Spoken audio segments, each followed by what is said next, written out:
बिल्कुल Sucharita, social media के माध्यम से ये सारे मुलाकात करते हैं, फिर गुरुग्राम के फ्लैट में जाते हैं, उसकी भी जानकारी आ गई है। और ये जो सोर्सेज हमारे बता रहे हैं, कई सारी एजेंसीज ने भी इस बात की जानकारी दी है कि एक दूसरे से संपर्क में बने हुए थे और बाकायदा दिन तय किया गया है, ये भी अंदर खाने हमारे सूत्र बता रहे हैं। तो आप सोच सकते हैं, पहले सोशल मीडिया पे मुलाकात होती है, फिर पूरी तैयारी की जाती है और दिन जो 13 दिसंबर का, जैसा अभी आपने अपनी रिपोर्ट में बताया, उसको भी तय किया गया है। लेकिन जो फॉरेंसिक टीम पहुंची थी, उन्होंने उस सैंपल को लिया है, क्योंकि हो सकता है, मलूक नागर साहब से जब मैं बात कर रहा था सुचरिता, तो वो कह रहे थे जैसे ही उन्होंने ये स्मोक बम चलाया, धुआं ही धुआं अंदर परिसर में आ गया। और इस बम को अगर आप देखेंगे सुचरिता, तो इस पे वार्निंग लिखी हुई है कि आप इसे 4 दीवारी के अंदर नहीं चला सकते हैं, ये बहुत हानिकारक हो सकता है। ये एक बड़ी बात है और इसलिए हम कह रहे हैं ये स्मोक बम के अलावा कुछ और भी हो सकता था। क्या वो इन्हें प्रोवाइड करवाया गया? वो अंदर तक कैसे ले गए? 4 लेयर की सिक्योरिटी को इन्होंने कैसे ब्रीच किया?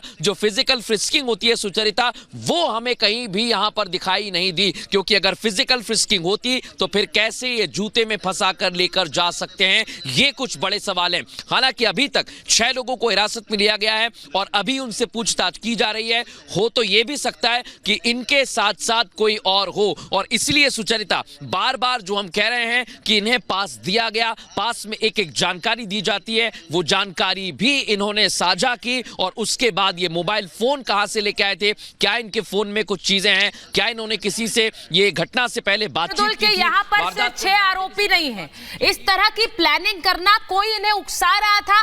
अगर इनके मन में कोई गुस्सा भी था तो देश की संसद में जाकर इस तरह का हमला करना, और वहां सिर्फ हमला नहीं किया इन्होंने, इन्हें पता होगा, क्योंकि इनके बारे में अब डिटेल सामने आ रही है कि किस तरह से एक इंजीनियरिंग का छात्र है। सोचिए, पढ़े लिखे व्यक्ति अगर इस तरह की हरकत कर रहे हैं, उन्हें पता होगा कि संसद पर हमला करना कितना बड़ा अपराध होगा, लेकिन फिर भी ये कर रहे हैं। इनके पीछे कौन है, सवाल ये है। मैं एक बार जरा बता दूं, विशाल मिश्रा जी हमारे साथ जुड़ रहे हैं, वेद भूषण जी फॉर्मर एसीपी हमारे साथ जुड़ रहे हैं दिल्ली पुलिस, मलूक नागर जी थोड़ी देर में जुड़ेंगे, बीएसपी के सांसद हैं जो उस वक्त अंदर मौजूद थे हमारे साथ, नाहिद लारी खान जुड़ रहे हैं सपा की प्रवक्ता, और वरुण पुरोहित जी हमारे साथ जुड़ रहे हैं। मैं एक बार सीधे पहले वेद भूषण जी के पास जाना चाह रही हूं, अगर वेद भूषण जी हमारे साथ जुड़ गए हैं।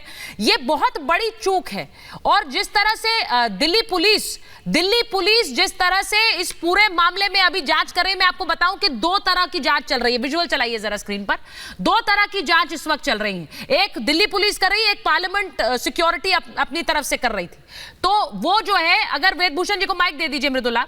वेद भूषण जी, मुझे जरा बताइए कि ये कितनी बड़ी चूक है, संसद के अंदर कौन जा सकता है, हम जानते हैं किस तरह से जा सकता है, ये भी मैंने अपने दर्शकों के लिए बताया, लेकिन क्या ये जिस तरह स्मोक बॉम्ब चलाया, कुछ और घातक चला सकते थे क्या? ये क्या कुछ बड़ा हो सकता था क्या?